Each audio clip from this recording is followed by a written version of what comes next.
그러니까 이제 유럽에 있는 종교인들이 영국이 성공회라는 기독교가 자리를 잡으니까 일반 기독교, 장로교, 감리교 이런 기독교 있잖아요. 이런 교인들이 탄압을 받았다 그런 얘기야. 그래서 자유로운 신앙을 위해서 메어플라워라는 배에다 식량을 싣고 그 성직자들을 태우고 미국 대륙으로 온 겁니다. 보스턴의 동부로. 그래서 서부까지 개척해 나간 거예요.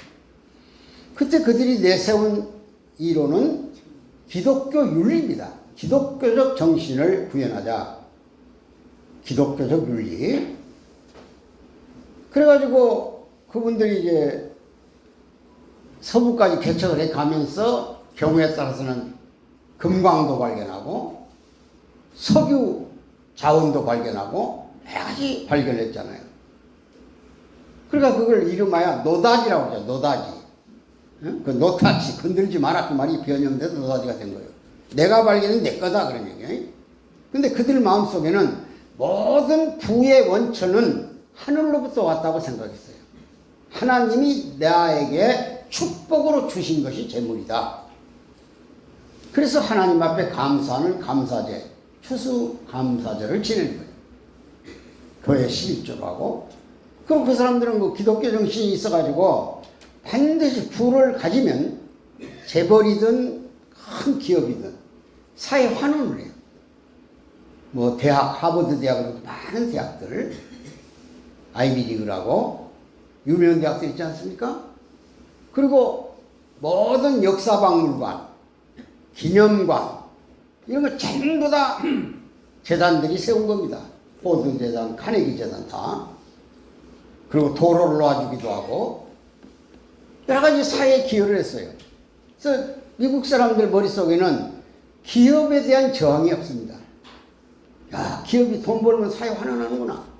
응? 여러분 카네기 무덤가 이런 말이 써져 있어요. 기업이 이윤을 창출하는 것은 선이지만 그 이윤을 사회에 환원하지 않는 것은 악이다. 이렇게 써놨습니다. 카네기가. 강철왕 카네기가. 그러니까 미국 사람들이 존경하고 사는 기독교 정신에서 나라가 운영되면서 대통령이 당선되면 우리는 국민 앞에 선서하잖아요.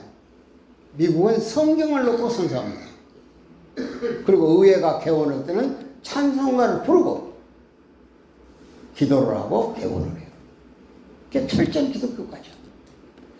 근데 그 기독교의 정신이 많이 와해되어 버렸다 그런 얘기예요. 희박해져 버렸어요. 미국에서 1년에 목사 실업자가 약 30만 명 나옵니다. 성직자가 교회를 잃어버려요. 신도가 안 나와요. 유럽은 말할 것도 없고 유럽에 전부 기독교 때문에 생긴 나라들이 0.2%, 2%에서 0.2% 사이 국가들 기독교가 없어요. 신이 교회를 다 떠나버렸다 그런 얘기야. 바꿔 말하면 기독교적 정신이 사라졌다 그런 얘기야. 이런 미국을 하나님도 이제는 어떻게 할 것인가. 그래서 새로운 민주주의를 한번 만들어봐라 너희들이. 헌법을 안 바꾼다고 해가지고 선거법도 안 바꾼 것이 몇 년인데 이제 수정만 하니까 미국은 헌법 개헌이 없습니다. 수정 헌법만 만들지. 근데 그 세상이 얼마나 많이 변했어요. 그러니까 아마 미국식 새로운 기독교 정신. 여러분 혹시 우리 그 평화대사님들이 그 문선명 선생님의 그 원리강이란 강론이란 책을 보면 반드시 역사 발전에 봉건사회 다음에 근세 자본주의 사회가 오지만 그 자본주의 사회 정치 이념은 민주주의라고 그랬습니다. 근데 민주주의는 한 시대 산물이라는 거야. 메시아가 올 때까지만 민주주의가 필요하고 메시아가 땅에 강림하면 민주주의가 끝난다는 겁니다. 이미 문 스님이 말씀을 하셨어요. 그럼 다음에 오는 시대는 무슨 주의 시대인가? 신정주의 시대. 신과 인간이 같이 통치하는 시대가 온다 그런 얘기예요. 과거에는 신이 통치하는 시대도 있었고 인간이 통치하는 시대도 있었죠. 중세부터 쭉. 근데 이제 신과 인간이 일치해가지고 통치하는 새로운 시대. 그러니까 상징적 신이 아니라 실체적 신을 모시고 정치 제도를 서로 바꾸든지 그러면 더 큰 고민을 해야 할 시대가 왔다. 그래서 우리는 미국에 대한 실망이 많지만 새로운 미국으로 가지 않겠느냐, 고민하지 않겠느냐, 이런 생각을 지금 해보는 겁니다. 그 제도 가지고는 더 이상 통하지 않을 겁니다. 다만 바이든이 이제 정상적으로 취임할 것이냐 못할 것이냐 하는 것은 취임은 정상적으로 합니다. 1월 20일 날. 만약 트럼프가 백악관에서 안 나가면 백악관 경호원이 와가지고 경호원들이 와서 대통령을 정중히 모시고 밖으로 내려옵니다. 일단 취임은 합니다. 하고 법정 출행은 1년이 2년이 합니다. 그래서 그때 판결에 따라서 선거 결과가 뒤집힐 수도 있어요. 그런 일은 역사적으로 없었지만 트럼프는 그걸 확신하기 때문에 지금 계속 자기가 대통령직을 수행하고 있잖아요. 지금 어젠가요? 그 에스퍼라고는 국방장관도 해임시켜버렸잖아요. 불과 70일밖에 안 남았는데. 이런 기이한 현상이 미국에서 벌어지고 있다. 그래서 미국의 민주주의가 시험대에 올랐습니다. 지금. 전 세계가 비웃고 있어요. 저게 선진국이냐 이게. 그렇지 않아도 코로나 때문에 미국이 지금 제일 많은 코로나 환자가 나오잖아요. 확진자가 1000만 명 넘었고 지금 사망자만 4, 5만 명 됐을 겁니다. 날마다 숫자가 늘어나요. 그래가지고 저거 미국이라는 나라가 저 의료 시스템이 저렇게 약하냐. 그러니까 이제 오바마 케어라고 해가지고 오바마가 우리 국민건강 시스템 같은 걸 만들었잖아요. 근데 트럼프가 오자마자 그걸 캔슬해 버렸잖아요. 그래서 바이든이 와가지고 지금 오늘 아침 방송에 보니까 다시 오바마 케어를 재부활해야 된다. 이렇게 떠들고 있다. 세계에서 건강보험 시스템이 잘 된 나라는 대한민국입니다. 그러니까 이 방역이 이렇게 되는 거예요. 지금 유럽이라는 나라가 인구가 우리나 비슷해요. 한 5천만. 프랑스 한 6천만. 뭐 영국 한 4,800만. 거의 비슷합니다. 유럽 나라들이. 이태리도 한 4,500만 이래요. 근데 뭐 얼마나 많은 환자가 나옵니까? 스페인 같은 나라. 우리는 아주 우스운 거예요. 의사들이 정말 지금 쓰러지지 않겠냐 할 정도로 정치를 잘해서 그런 게 아니라 우리 의료진들의 봉사정신이 강하고 또 기존의 질병에 대한 대책이 우리는 오래전부터 잘 유지해온 나라입니다. 그런 점에서 여러분들이 미국 선거를 이해해 주시면 아 저런 시대가 와 있구나 이렇게 아시게 될 겁니다. 박수 한번 쳐보세요. 그리고 질문은 이따 끝난 뒤에 한 15분 동안 질문 시간을 드릴게요. 예, 그렇게 해주시고. 그 다음에 이제 두 번째 궁금한 것이 코로나가 언제쯤 끝이 나고 세상을 어떻게 바꿀 것인가. 이게 궁금하잖아요. 그냥 한 나라에서 전염돼가지고 사라져버렸다든지 또 무슨 홍콩 독감이나 또 신종플루나 이거 다 거쳤잖아 우리가. 그거 없어졌는데 왜 이렇게 끝이 안 보이는가. 다행히 어제부터 뉴스에 나오기를 미국의 독일의 화이자인가요? 미국의 어떤 제약회사가 공동으로 백신을 개발했는데 2상 끝내고 3상에 들어가서 시험해 보니까 90% 확률이 있답니다. 그럼 지금까지 많은 독감 백신들은 대부분 93, 4%의 확신율을 가지고 있어요. 그러니까 90%면 어떤 면에서 상당히 근접했잖아요. 그래서 저거 예방을 하면은 이제 독감이 사라질 수 있겠다 이런 생각을 갖게 될 겁니다. 근데 대부분 나라들은 그 나라 인구의 3분의 2에 접근할 만큼 예방주사를 맞아야, 백신을 맞아야 전염성, 소위 팬데믹이라고 하는 대유행이 끝나는 거예요.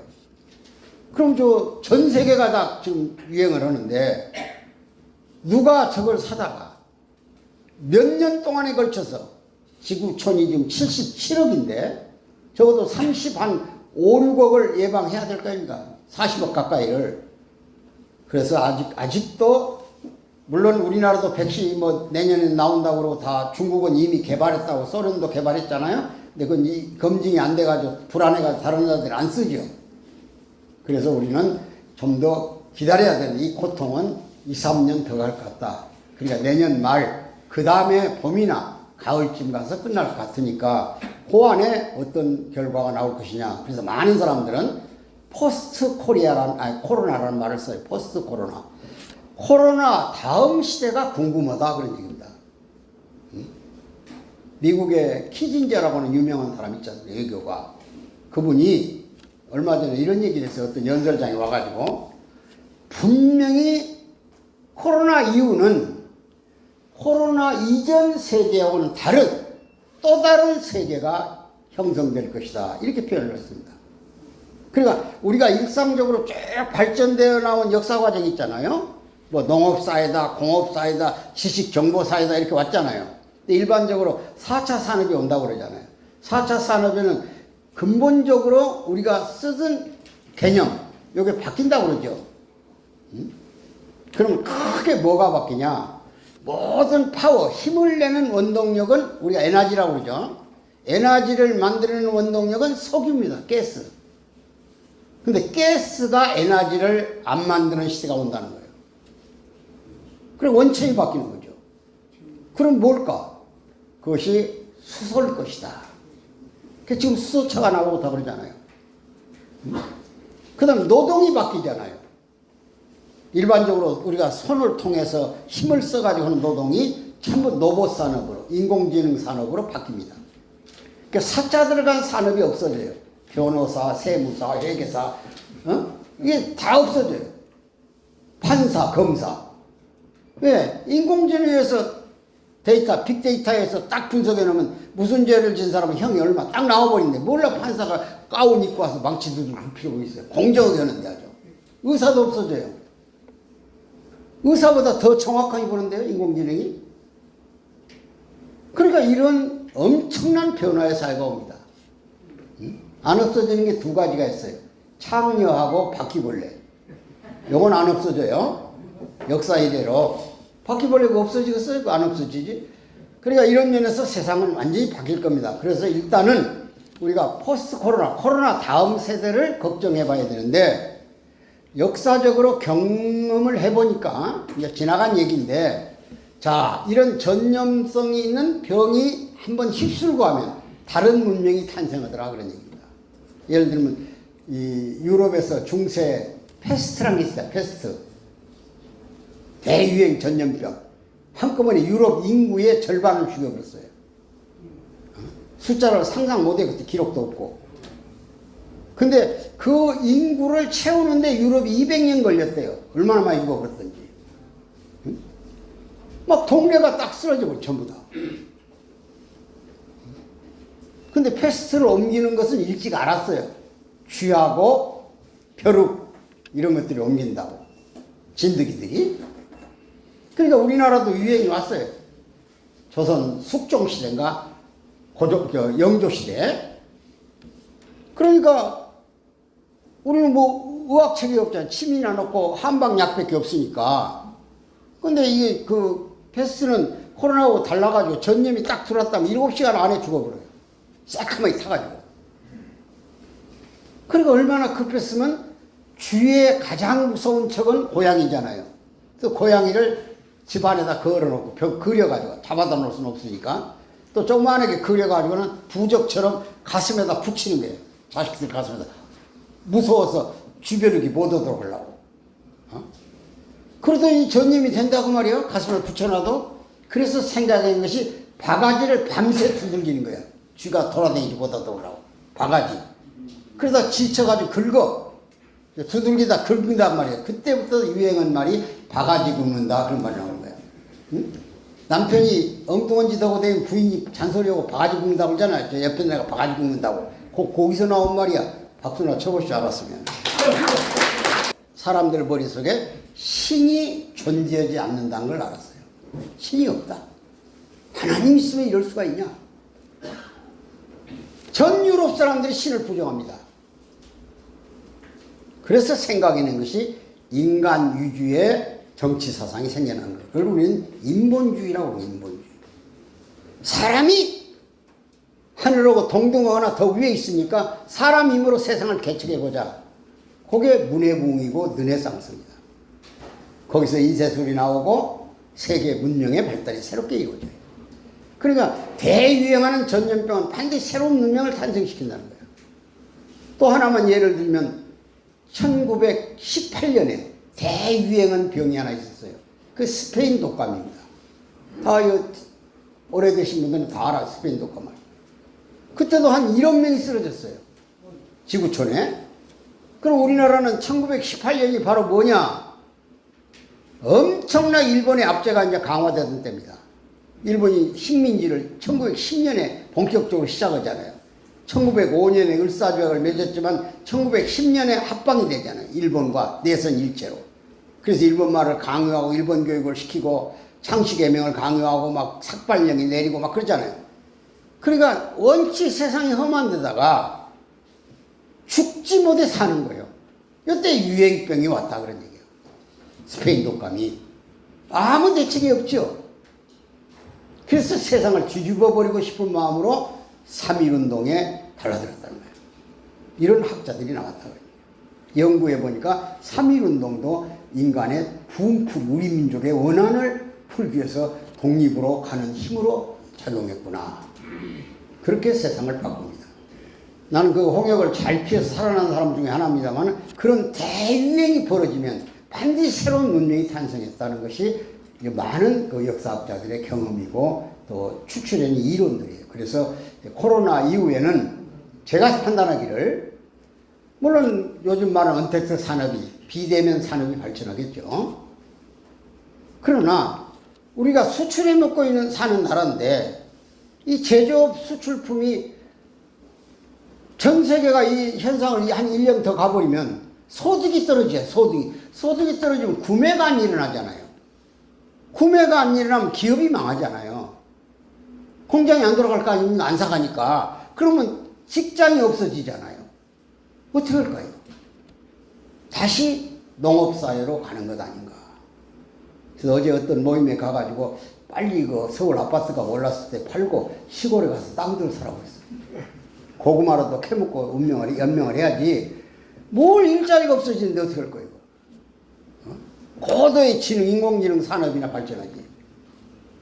벌써 어제 그 트렌드에 대해서 어떻게 대유행하는가에 대해서 강의하는 사람 강의 들어보니까 요 구멍가게들 전부 물류창고밖에 할 게 없다고 하더라고. 아무것도 없다. 사람을 상대하는 산업은 안 된대요. 식당이고 뭐고.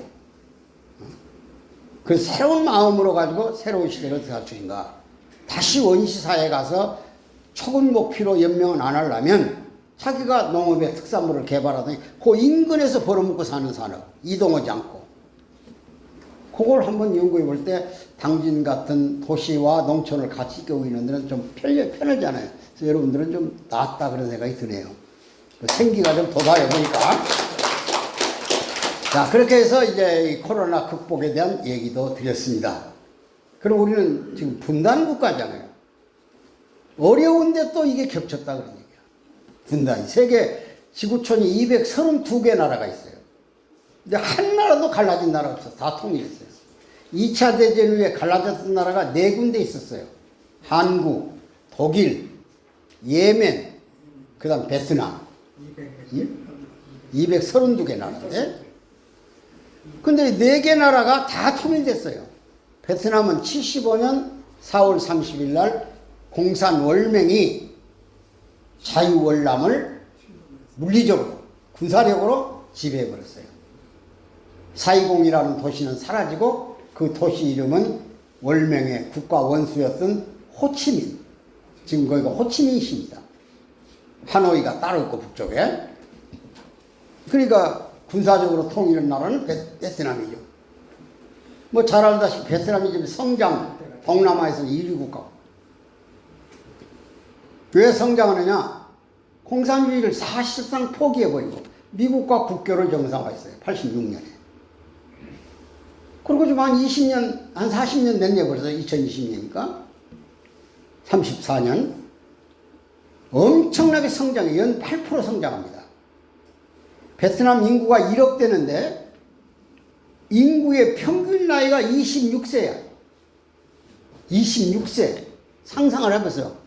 거긴 고령화, 고령 사회 자체가 없어요.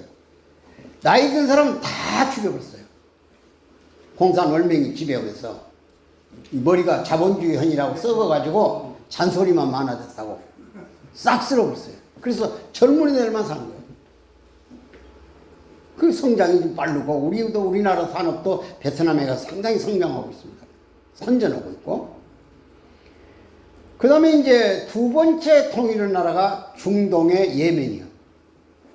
예멘은 남북으로 갈라졌어요. 그래서 남예멘, 북예멘 그랬거든요. 남예멘은 중국과 소련이 지원을 했고 북예멘은 미국의 끈앞풀을 대서 지원했어요. 근데 두 나라가 갈라져야 할 이유가 없다고 해가지고 87년에 정치 협상을 해요. 대표들이 모여서 17일간 회의를 합니다. 우리 피 흘리지 말고 통일하자. 얼마나 좋아요? 그래서 통일해가지고 대통령은 남예멘 사람이 하는 거예요. 인구가 남예멘이 많거든요. 그 다음 부통령은 북예멘 사람이 하는 거예요. 국회의장은 북예멘 사람이 하는 거예요. 부의장은 남예멘 사람이 하는 거예요.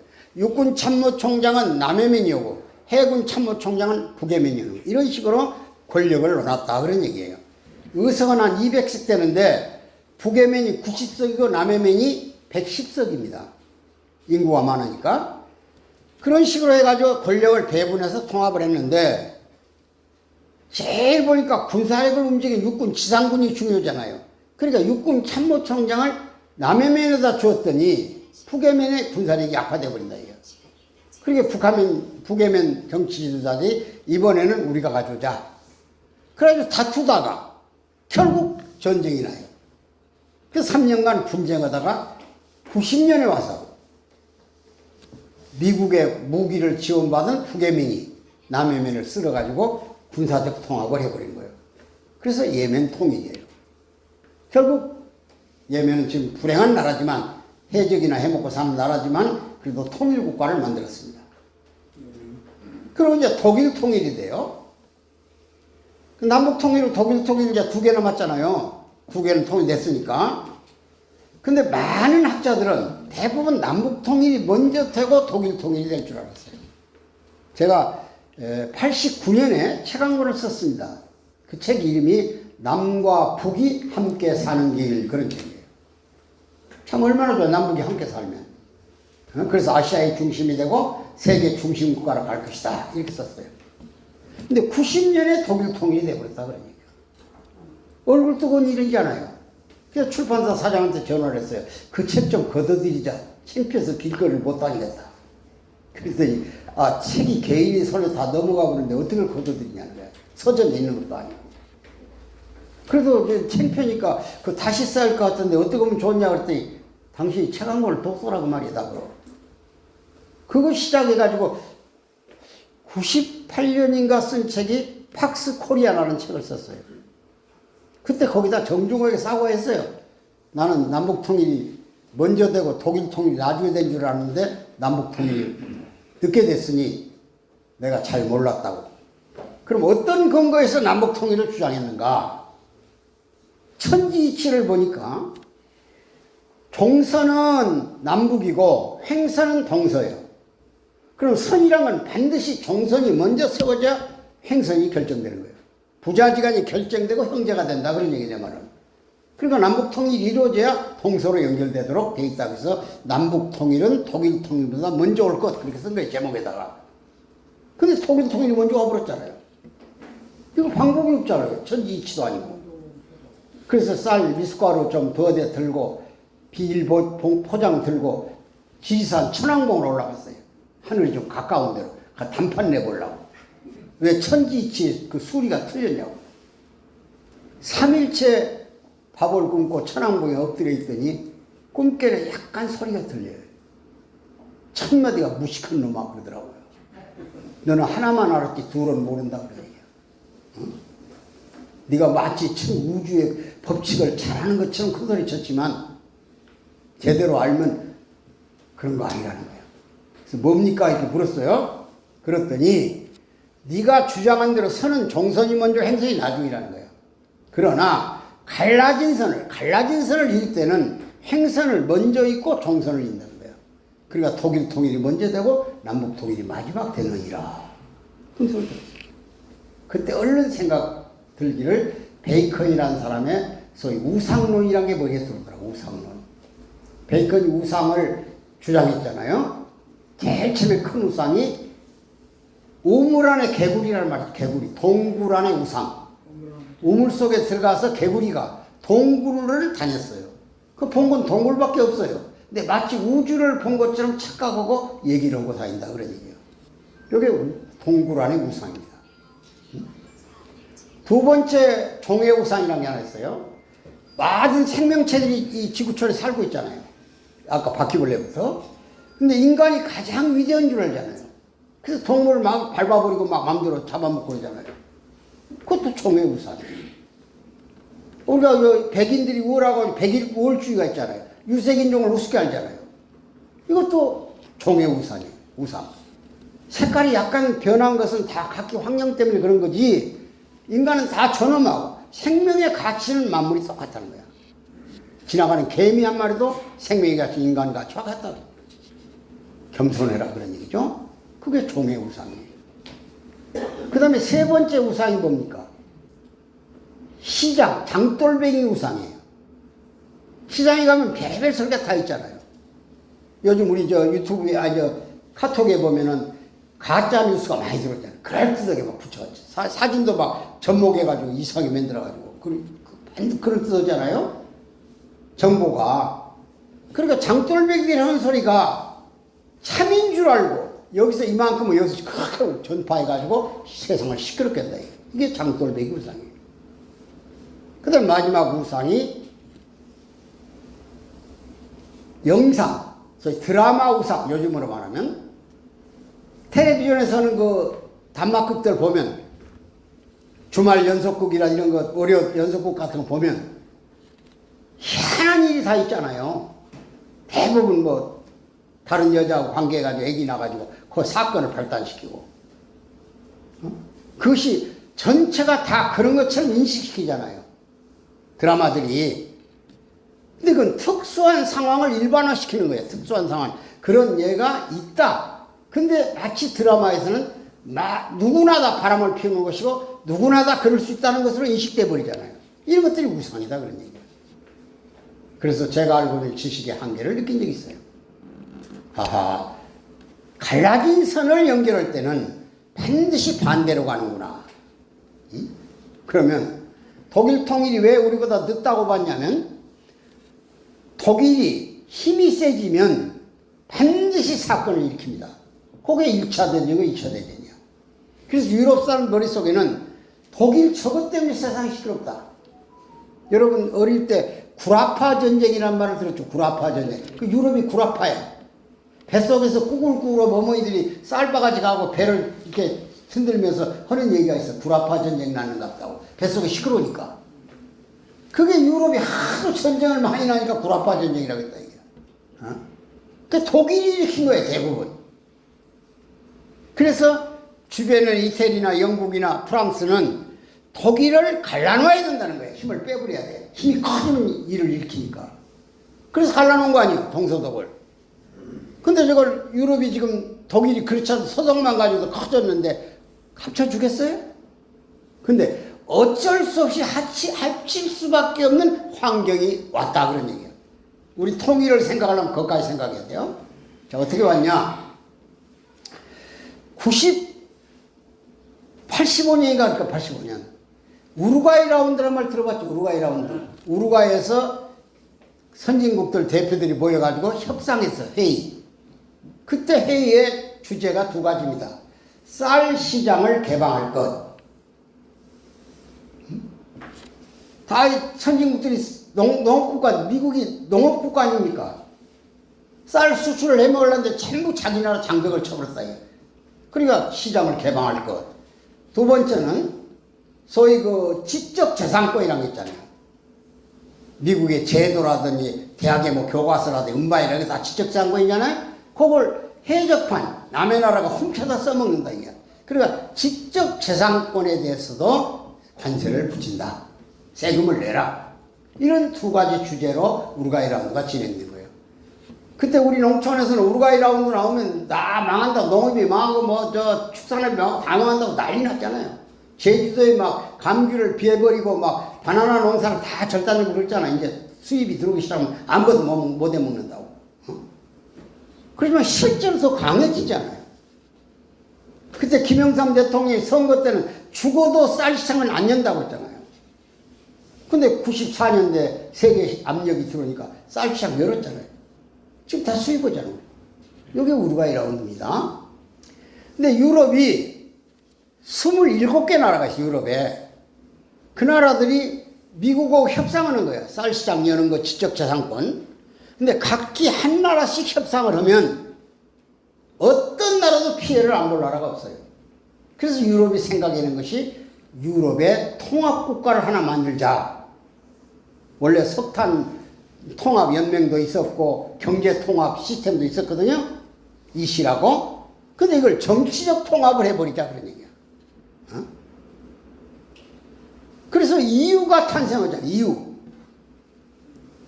유로피안 유니온. 유럽은 하나의 나라다. 그래서 화폐가 단일화되고 국경이 폐쇄되고 유럽에 여행 갈 때 아무것도 필요 없어. 같은 동네처럼. 모든 제품의 사이즈가 똑같은 거야. 유리창 사이즈가, 아파트 사이즈가 뭐 70에 130이다 그러면 영국이나 프랑스나 이태리나 다 똑같아요. 어느 시장에 사다가 끼면 돼요. 모든 제도를 표준화해버렸다 그런 얘기야. 허가 절차가 똑같아요.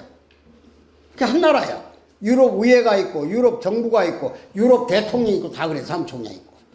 다 이해하시죠? 네. 그래가지고 이 한 나라하고 협상을 하는 거야. 한 나라. EU하고. 그러니까 얼마나 협상에서 이익을 가져갑니까? 약간 손해낭은 이쪽에서 메꿔주고 이런 식으로. 그러면 과거에 유럽이 각기 개별 국가일 때는 동서독을 갈라가지고 독일의 힘을 빼야만 균형을 유지해요. 근데 유럽이라는 덩어리를 영국 빼는 건 다 합쳐버렸다 이거야. 합쳐버리니까 오히려 동서독을 갈라는 것이 유럽 전체 이익을 해친다 그런 얘기야. 동서독을 합쳐줘야 동구라파에 있는 폴란드, 체코슬로바키아 옛날에 있던 그 동구권들을 이후에 끌어들일 수 있다 이게 30개국. 자, 더 큰 이익이 생기면 반드시 장애물을 걷어냅니다. 더 이익이 생기니까. 독일은 더 이상 견딜 수 없어요. 독일의 이익이 이후에 공동이익으로 가니까. 이래서 환경이 이미 무르익어 버렸다 그런 얘기예요. 거기다가 소련에서 고르바초프가 나왔어. 거기다 미국에서 레이건이 당선됐어. 거기에 우리 워싱턴 타임이 기여하고 문 총재님이 레이건 당선을 결정적으로 만들었지만은, 그래가지고 미국하고 소련 사이에 소위 그 장거리 미사일이죠. 소위 대륙과 대륙 간에 날아다니는 미사일. 우리가 말하는 ICBM. 그 다음에 중거리 미사일. 미국하고 유럽 사이는 거리가 그렇게 멀지 않고, 소련하고도. 그러니까 요걸 제한하는 거예요. 제한 숫자를. 그럼 그때 당시 소련은 11,600개의 미사일을 가지고 있어요. 미국을 공격하려고. 미국은 1,600개를 가지고 있었어요. 근데 레이건하고 고르바초프 사이에 3차 회담을 통해서 한쪽에서 약 3,000개씩을 줄였어요. 그러니까 지금 소련은 지금 뭐 자기들 비공식이든 어쨌든 간에 한 6,700개 가지고 있고, 미국은 9,200개 가지고 있습니다. 속이고 그래, 줄여가지고. 근데 미국이 이걸 자꾸 축소하는데 오래 가니까 카드를 하나 딱 던져버렸어요. 그것이 유명한 SDI라는 거예요. 우주 방위 전략 구상. 장거리 미사일이 미국 대륙을 날아오기 전에, 만일 소련이 미국을 공격하려고 미사일이 올라올 거 아니에요. 발사하려고, 기지에서. 그때 소련 상공에다가 위성을 띄워놨다가, 방위 구상이야. 거기서 레이저를 통해서 미국을 향해서 발사하는 미사일을 전부 자기 나라에서 폭탄이 터져서 자기 나라 사람들이 죽도록 만들어버리겠다는 거예요. 이 설계도를 고르바초프한테 주었습니다. 여기들하고 나오고 이렇게 중거리 미사일까지 어려우면 우리는 엄청난 예산을 들여서라도 이 기술도 있고 예산도 있다. 연구해봐라. 고르바초프가 소련 국방에서 던져줬어요. 우리도 그럴 수 있냐? 미국 상공에다 위성 띄워놓고 레이저로 갈겨버리면 그 폭탄이 많이 가지고 손에나 거기서 터져버리니까. 그래서 이 국방성이 연락이 와서 설계는 있지만 돈이 없습니다. 소련이 거지 나라야. 저도 90년에 가보니까 완전 거지야. 호텔에서 화장지가 없어요. 할머니들이 그 룸서비스하고 있는데 우리 한국 사람들이 머물고 있는 방 앞에서 노인들이 안 가. 그 왜 안 가냐고 문 열어보면 비누 하나 달라, 코리안 비누. 어? 한국에 그 화장지 좀 달라 이게 그냥 쓰는 우리 종이 말이요. 이 말보로라는 미국 담배 가지고 길거리에 서 있으면 그냥 6기통, 8기통 차가 쫙쫙 서버려. 별 4개, 5개짜리 사고 다니는 거. 담배 한 갑 가지고 모스크바 시내를 뺑뺑 돌고도 저녁 때 되면 한 갑만 더 주고 밤새 돌아다니자고 해. 이 거지 같은 나라더라고, 완전히 가보니까. 그러니까 고르바초프가 미국의 방위 구상을 설치해버리면 폭탄이 많을수록 더 터지는구나. 응? 그래서 손을 들고 러시아로 돌아간다. 우리 전쟁을 의사 없다. 그래서 결국은 미국의 레이건 승리로 끝난 겁니다. 지금 북한이 지저분하게 핵폭탄을 50개 가지고 이제 10개 가지고 있다고 소리 하잖아요. 아무 쓸데없는 거예요. 우리만 겁내고 있지 북한 사람들은 새덩이라고 저거 새덩이 저걸 만들어서 뭐냐는 거야. 어? 미국의 괌에 있는 전력 자산은 다 스텔스 기능을 가지고 있잖아요. 안 보여. 아무리 레이더로 찾아도. 올라가서 B2기라든지 B52 전폭기라 이런 데다 폭탄 싣고 가서 막 100m, 150m까지 뚫고 들어간 폭탄이 있어, 미국에. 응? 콘크리트 절벽만 뚫고 다니는 폭탄이 있다니까요. 이런 걸 핵기지에다 한꺼번에 놓아버린 게 던져버려. 완전 박살나고 터져버립니다. 근데 미국은 왜 저렇게 김정일을 죽게 세워주면서 큰 소리 치고 있을까요? 그거 간단한 거야. 핵을 가진 나라하고 대결하는 방법은 핵을 갖는 방법밖에 없어요. 그걸 학문적으로 핵 확산 이론이라고 합니다. 핵 확산 이론. 핵에는 핵밖에 비대칭으로 대칭하는 무기가 없다 그런 얘기야. 그러니까 핵 가진 나라하고 대결하는 방법은 핵을 갖는 거야. 인도가 핵을 가졌죠. 옆에 있는 파키스탄 핵을 갖는 거예요. 어? 중국이 가졌죠. 러시아가 갖는 거예요. 미국이 와서 소련이 갖는 거예요. 그럼 북한이 가지면 우리도 핵 가지면 간다는 거예요. 뭐 고생할 필요가 없어. 북한 비핵화가 필요 없어. 핵과 핵이 대결하면. 이걸 핵 확산 이론 학자들이 주장하는 거예요.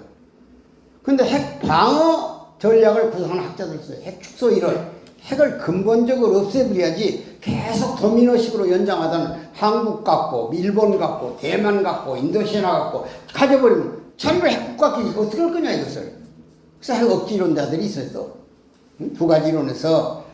근데 미국이 왜 북한 핵을 유독 저렇게, 물론 계산적으로는 위험합니다. 왜? 북한이 화성 15호를 2016년에 실험했어요. 성공했습니다. 수직으로 한 700km 나갔으니까 이걸 수평으로 늘려놓으면 14,000km 나가네요. 14,000km. 미국의 동부, 뉴욕, 와싱턴을 때려버린 거예요. 그러니까 미국 본토를 때리는 공격 능력을 가진 거죠. 그 다음에 더 무서운 것이 잠수함에서 발사하는 걸 뭐라고 합니까? SLBM이라고 그래. 그냥 그런 말이 있는 것 같다. 그래도 머리 쓸 필요 없어. 그거 복잡한 거 들으면서 잊어버린 건데 그걸 몰라 또 기억하려고 애를 쓰고 눈을 까물까물하고 있어요. 잊어버리면 되는 거예요. 응? 어차피 강의 듣고 나가서 동네 사람 만나가지고 뭘 교육받고 왔냐고 그러면 뭐라고 그래요? 다 잊어버렸다고 그래야지. 그럼 뭘 나갔냐고 그럴 거 아니에요. 자네도 다음에 가봐. 그러면 되는 거예요. 그 말만 하면 되는 거예요. 자네도 다음에 가보라고. 그러면 되는 거예요. 복잡은 SLBM이요. SLBM은 잠수함에다 다탄 여러 개의 탄두를 장착해가지고 갑니다. 16개까지 장착할 수 있어요. 3,000톤이면 잠수함이. 그럼 이제 바다로 들어가서 물속으로 돌아다니잖아요. 그럼 미국의 영해근해 가죠. 공해를 지나서 영해 12해리. 바로 인근에 직제가지고 중요 시설을 한꺼번에 동시에 타격할 수 있다 그런 얘기야. 그래서 무섭다고 그러는 거예요. 근데 그런 정도 방어 시스템은 미국은 전체를 다 가지고 있습니다. 소련 11,600개하고도 대결을 하고 있는데 저거 한 15개, 20개 그걸 대결 못 하겠어요? 한두 개 쏠 수는 있어, 한두 개. 그러나 전체 북한이 지도상에 사라져버린다니까요. 근데 왜 저렇게 겁을 낸 척 할까? 요 주변 국가들이, 핵 안 가진 나라들이 저걸 엄청나게 올려놔야 미국에게 문안전하고 오는 거예요. 형님, 잠이 안 옵니다. 뭐 새로운 무기 없습니까? 우리 이제 우산 밑에 있잖아. 일본, 한국과 대만. 그러니까 미국에 가면 미국에서 그래요. 그 방어 무기를 좀 사가라고. 그래서 비행기 한 대에 몇 천억짜리 막 사온 거예요. 어? 매년 지금 가서 사와야 트럼프가 우리 대통령 만나주잖아요. 지난번에도 가서 2분밖에 안 만나줘. 그래서 메모를 하나 써서 전달했어. 10억 불 무기를 구매하겠다고. 그래서 들어오라고 해가지고 1시간 반 또 만나고 왔어. 돈만큼 만나준다니까 이놈들이. 그래야만이 문안전화가 올 거 아니요. 뭘 새로운 거. 뭐 사드 배치를 해야 된다느니 뭐 패트레이스를 신형으로 가져와야 된다니. 이게 다 미국의 장사입니다. 미국은 방산 산업을 해먹고 사는 나라입니다. 무기 팔아먹고. 그러니까 세계에서 전쟁이 나야 미국이 부자 되는 거야. 전쟁이 없으니까 지금 가난해. 재정적자, 무역적자. 고도의 지금 자국 이익, 그 중에 대표자가 트럼프야. 펄스 아메리카라고 해서 미국 제일주의. 그래서 미국이 기후협약, 파리 기후협약을 탈퇴해버렸잖아요. 트럼프 당선되자마자. 기후협약이라고 여러분들이 아셔야 돼요. 너무 지금 지나친 얘기를 내가 많이 하고 있는데 조금만 더 합시다. 12시까지만 하라고 했으니까. 자, 지금 지구촌 전체가 가스 때문에 문제가 되죠. 가스, 미세먼지. 옛날 미세먼지는 모래먼지밖에 없어요. 황사바람이란 게. 근데 참 국가들이 공업화해버렸잖아요. 그러니까 아주 오염물질이 꽉꽉 차서 날아오는 거예요. 하나 떨어지면 머리털이 몇 개씩 빠지고 그래요. 메리아스 이런 게 빵꾸 나고. 그러니까 이 미세먼지 때문에 황사 이런 것 때문에 못 견디잖아요. 그래서 지구촌이 탄소 배출을 줄이기 위한 협약이 파리 기후협약입니다. 그러면 지구촌이 전체 지금 추정이지만 배출되는 탄소가 약 60억 톤, 지구촌의 탄소가. 근데 미국 한 나라가 배출하는 탄소가 15억 톤입니다. 세계 전체 탄소의 4분의 1을 미국이 배출해요. 그러니까 미국이 기후협약에서 빠져버리면 이 탄소 배출량을 줄이는데 얼마나 피해가 많습니까? 지구촌이. 아무리 잘해도 안 되잖아요. 그래서 고민을 많이 한 거예요. 세계가. 근데 이번에 바이든은 당선되자마자 기후협약에 가입하겠다고 했잖아요. 탄소 배출 줄이겠다고. 앞으로는 기후협약 사무처에서 각국에다 탄소 배출량을 정해줍니다. 우리나라로 말하면 한 7,000톤만 배출해라. 그렇게 나와요. 우리나라에. 그럼 우리가 7,000톤 이하로 배출하면 덜 배출한 만큼의 돈을 받아와요. 이제 탄소를 사고 팔고는 거예요. 탄소 시장에 의해서. 그 다음에 더 배출하면 더 배출한 것만큼 돈을 내놔야 돼요. 그게 이제 탄소 시장이야. 지금 여러분들 쓰레기 종량제라는 거 아시죠? 그럼 쓰레기를 얼마든지 버려도 않는데 시가 발행하는 봉투에다 넣어서 버리면 괜찮죠. 그렇죠? 뭐 폐기물 하나라도 시가 발행하는 그 폐기물 거기다 도장 찍어가지고 돈 내가지고 그거 버리면 다 가져가죠. 앞으로는 탄소 배출, 가스를 배출하는데 그렇게 하는 겁니다. 그래서 개인도 탄소 배출량이 나와요. 국가에서. 당신 집은 몇 톤까지만 배출해라. 당신은 몇 톤이다 그러면 서로 이웃 간에 사고 팔고 하는 거예요. 전략해가지고 우리 집이 탄소 배출이 아직 남았으니 자네가 많이 했다면 그거 사가라고. 그래서 탄소 시장이 생겼어 벌써 지구촌에. 그런 겁니다. 그러니까 이 지구촌에서 벌어지는 모든 현상이 지금 더 만당해가지고 기후변화 때문에 지구가 1도만 올라가도 엄청난 변화가 오는데 지금 한 70년 동안에 1.5도쯤 올라가가지고 지금 우리나라도 이대로 계속 올라가 2도만 올라가면요 우리 자연에 있는 소나무가 없어져 버려요. 열대우림이 아닙니다. 소나무는 우리나라 같은 기후에 소나무가 있는 거예요. 저 아프리카 나라 가봐서 캄보디아라든지 베트남 가봐서 소나무가 있는 거야. 기형적인 것들이지. 이렇게 세상이 변화가 오는 겁니다. 아무튼 간에 지금 이제 이런 환경 속에서 독일 통일은 독일 사람들 스스로가 선택한 게 아니고 주변 환경이 독일이 통일돼서 EU가 더 큰 혜택을 볼 수 있다고 판단했기 때문에 소련이 망하면서 고르바초프가 동독에 있는 군사를 데려가 버렸어요. 47만 명을. 그 비용을 제재시키는 비용을 서독이 대줬습니다. 247억 불. 그러니까 동독하고 서독하고 균형이 맞다가 군사적으로 소련군이 빼가버리니까 뭔 힘이 있어요. 그러니까 종이호랑이야 동독이. 얼마나 재미있는 현상이 일어나는가 보세요.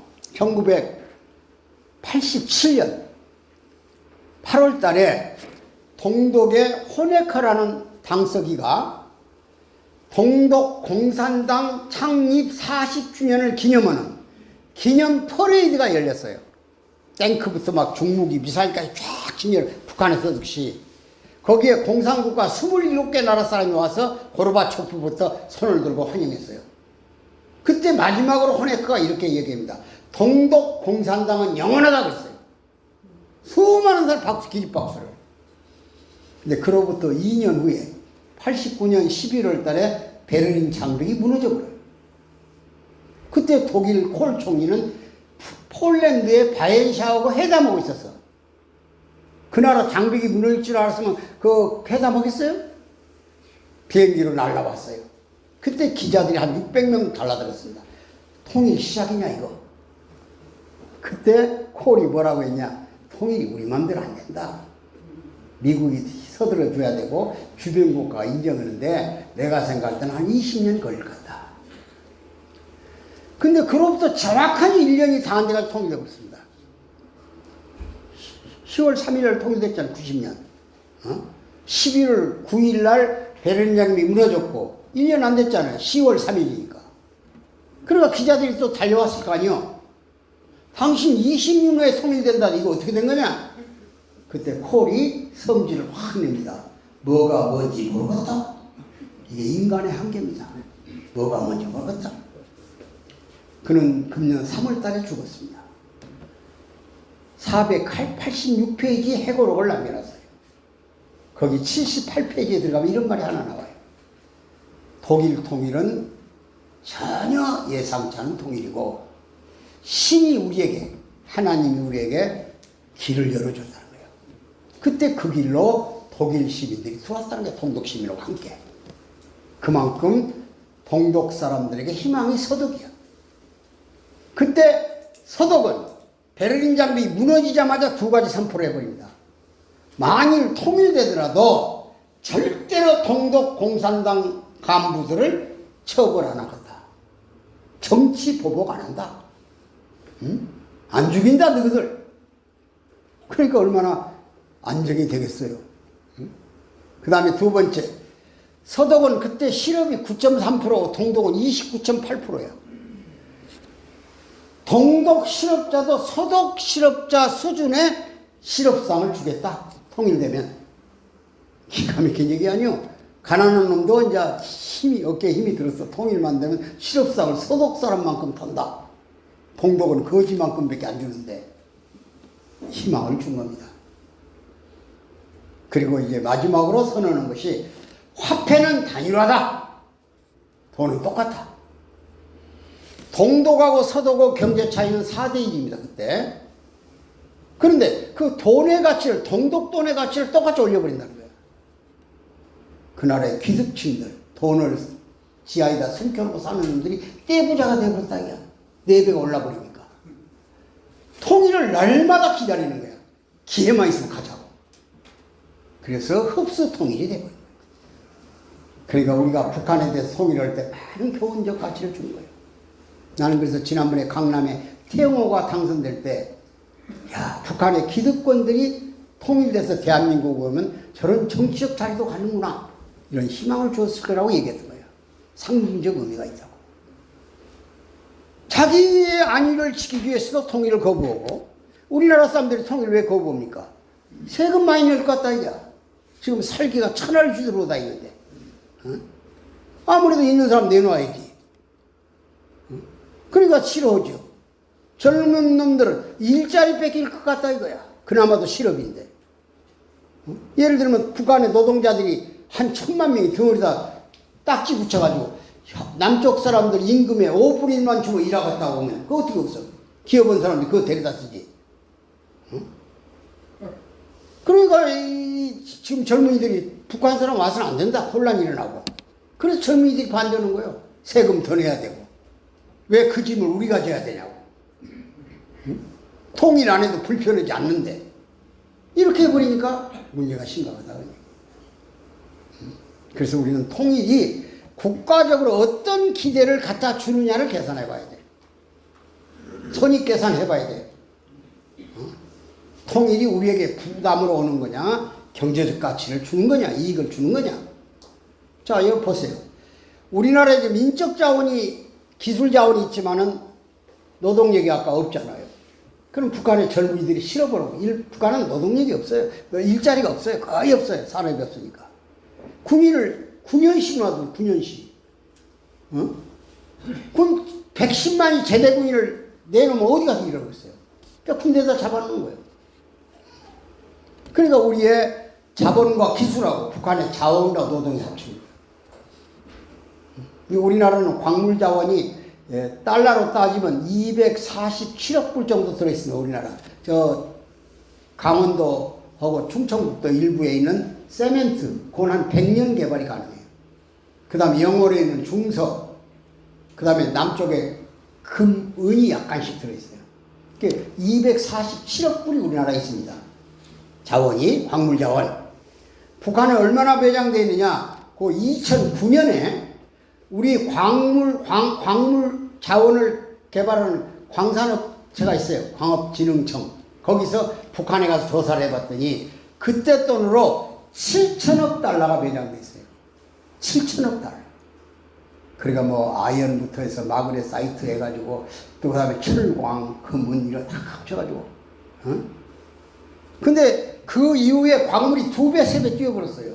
그럼 무려 1경 5천조 정도의 광물 자원이 북한에 있다.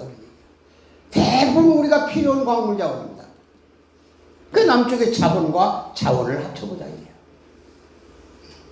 그러면 대동강의 기적만 일어난 것이 아니라 우리의 또 다른 기적이 일어난다.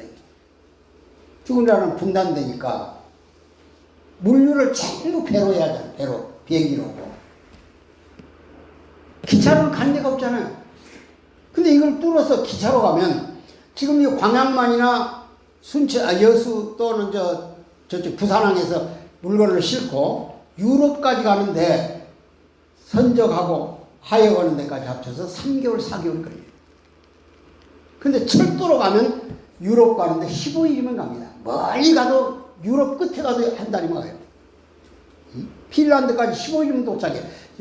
소비에트를 지나갈 때 SRT라고 소련 열차 궤도가 우리하고 다릅니다. 그래서 화물 열차를 달리 바꿔서 가야 돼요.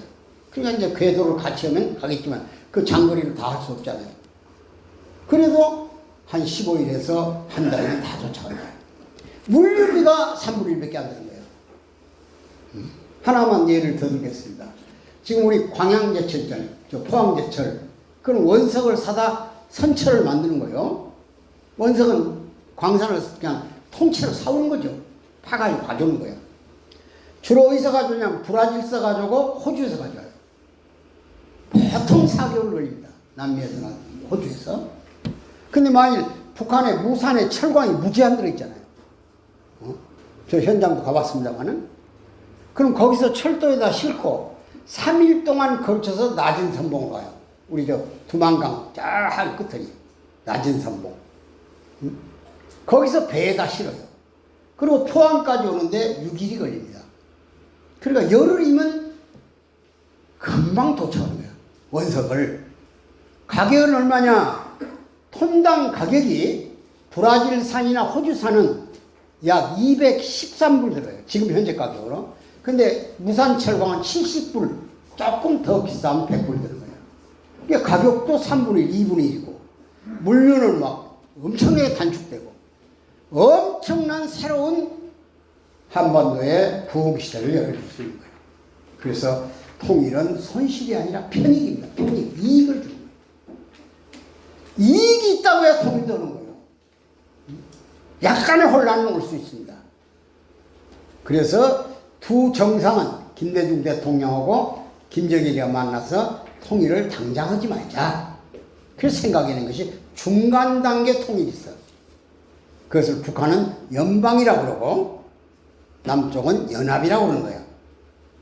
연방과 연합은 어떤 거냐? 원래는 북한의 연방은 80년에 나온 연방은 일민족 일국가입니다. 국가를 하나로 만들자는 거예요. 그리고 체제만 둘로 인정하는 거예요. 그러나 연방국가 하나 국가니까 국기를 같이 들고 가고 국호를 같이 부르고 그 사람들 국고도 만들어놨잖아요. 고려민주연방공화국이라고 하자 그랬잖아요. 근데 우리가 체제가 하나 되면 우리 사상이 무장되지 않는 국민이 북한 사상체제에 흡수될 수 있잖아요. 그러니까 이쪽에서 생각하는 것이 그런 것은 안 된다. 연합국가다, 연합국가. 중간 단계. 그 연합국가는 연방하고 뭐가 다르냐? 연방은 일민족 일국가라고 그랬죠. 근데 연합 단계는 일민족 이국가입니다. 국가를 둘러 두자는 거야, 그냥. 그리고 거기서 연방의회라든 연방, 서밋 회의라든 연방 전문회의라든 이런 걸 만들어가지고 다음 단계 통일 준비를 하자. 그래서 통일헌법을 다 만들어 놓고, 그러고 나서 통일관계까지 가는 기간을 늦으면 50년, 짧으면 30년 정도에서 통일가를 만들어보자. 그러니까 이제 북한의 연방 아까 일민족 일국가 그랬잖아요. 그러니까 우리가 거부해. 그건 안 된다. 그랬더니 북한에서 꾀를 내기를 연방을 둘로 나눠, 둘로. 낮은 단계하고 높은 단계. 완전 연방 단계까지 가는데 한 단계 낮은 단계가 있다는 거야. 그 낮은 단계는 일민족 이국가라는 거야. 그래서 김대중이하고 김정일 위원장 사이에 대통령하고 합의한 것이 5개 항 중에 2항에 들어있는 거예요. 이걸 대충 알아야 돼요. 그러면 한반도의 통일은 앞으로 어떻게 가능할까? 자, 우리는 정치적으로 안 됩니다. 물리적으로는 더 안 돼요. 6.25 전쟁 때도 450만이 피해를 봤는데 지금은 화력이 1000배 이상 높아져 버렸다. 이게. 전체 민족이 다 죽어. 살아남은 사람이 없는데 뭔 통일을 해요. 그래서 어차피 평화통일로 가야 되는 거예요. 근데 평화통일은 간단합니다. 국민이 선택한 국가 정부를 갖는 거예요. 국민이. 투표해서 해자 그 말이에요. 투표해서 유엔에서 그랬잖아요. 통일국가 만들 때 남북한 통일선거를 하라고 했잖아요. 원래 48년 우리 총선거 때. 근데 북한이 거부했기 때문에 남쪽만 한 거 아니요. 그래서 50선거를 반대하던 운동이 제주에서 확산됐기 때문에 거기에 서북 청년단이 들어가고 그래 강하게 진압하다가 양민도 많이 피해를 봐가지고 제주 사건이 난 거 아니요. 그러니까 그것을 지금 북한이 들고 나올 가능성이 생겼다. 만일 핵 문제가 해결되지 않으면 보세요. 지금 미국하고 중국이 패권 전쟁을 하고 있잖아요. 패권이라면 단순히 기술 패권도 아니고 경제 패권도 아닙니다. 군사 패권이에요. 미국은 앞으로 최소한도 100년간은 미국이 선진국 제1위에 서 있어야 된다는 거야. 근데 중국이 도전에 따라왔잖아요. 경제는 일본을 제쳐버렸잖아요. 2010년에. 2035년에 중국 경제가 미국을 앞질러요. 그럼 미국이 중국 밑에 줄 서서 따라다니잖아요. 그러니까 미국 자존심 상하잖아요. 이게 이때 부셔버리겠다는 중국을. 인류 역사를 보면서 패권 때문에 전쟁이 난다는 것을 무슨 이론이라고 하느냐. 투키디데스의 함정 이론이라고 해요. 투키디데스. 고대 그리스의 군사 전문가. 철학자인 투키디데스라는 사람. 투키디데스. 이 사람이 투키디데스 함정론이라는 책을 썼어요. 그 책에 옛날에도 그랬고 앞으로도 그럴 것이다. 반드시 전쟁은 왜 나냐? 패권 국가끼리 다투다가 전쟁으로 간다는 거예요. 근데 역사를 들춰보니까 지금 이제 학자들이, 후세 학자들이 큰 사건 18번 있었어요. 18번. 근데 18번 중에서 16번이 패권 때문에 싸우더라 그런 얘기야. 그래서 허버드 대학의 월리엄 허버드인가요? 월리엄 웰스라는 교수가 예정된 전쟁이라는 책을 써. 예정된 전쟁. 미국과 중국은 불가피히 전쟁으로 끝날 수밖에 없다. 기가 막히잖아요. 그 다음 우리나라에 김진명이라는 사람 있죠. 김진명. 무궁화꽃이 피었습니다. 쓴 사람. 그 사람도 미중 전쟁을 예언했어요. 지금 그런 위기에 우리가 서 있습니다. 그러면 지구촌에서 가장 무서운 것이 미국과 중국의 전쟁이에요. 러시아는 비켜져 있고 이 전쟁에 한반도가 들어있다 그런 얘기야. 이거 어떻게 할 거예요? 원하든 원치 않는 한반도는 피해를 봅니다. 중국은 북한을 내세워서 전쟁기지를 할 것이고 미국은 우리를 앞세워서 한반도를 전쟁터로 할 겁니다. 미국 사람들 자기 나라 전쟁 안 합니다. 큰 나라들은. 밖에 나가서지. 그런데 둘이 계산해봐가지고 전쟁에서 승자가 없을 때는 머리를 맞대고 한반도 때문에 전쟁이 안 나게 하는 방법은 뭐냐? 요거 연구할 겁니다. 그것이 중립화 통일입니다. 반드시 중립화를 시킬 겁니다. 한쪽에 기울어지지 않도록. 비동맹으로. 여러분, 유럽의 스위스 보세요. 하도 스위스 때문에 전쟁이 많이 나니까 1815년에 빈회의가 열렸잖아요. 나폴레옹 이후에.